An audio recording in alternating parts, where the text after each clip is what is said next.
സുഹൃത്തുക്കളെ, ദേശീയപാത കൂരാടിൽ നിന്നുള്ളൊരു വ്യത്യസ്തമായിട്ടുള്ളൊരു കാഴ്ച കാണിച്ചു തരാം.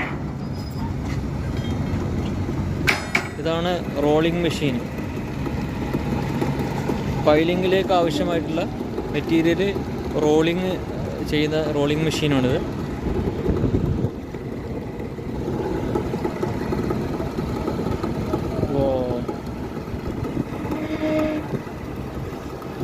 ഇതുപോലെതാ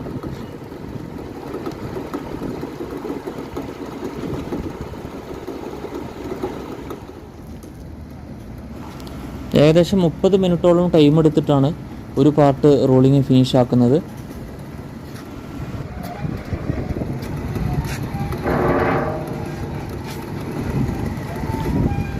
ഒരു ലൈനർ ഫിനിഷ് ചെയ്യുന്നത് 7 പാർട്ട് വെച്ചിട്ടാണ്, 7ഓളം പാർട്ട് വെച്ചിട്ടാണ് ഒന്ന് ഫിനിഷ് ചെയ്യുന്നത്.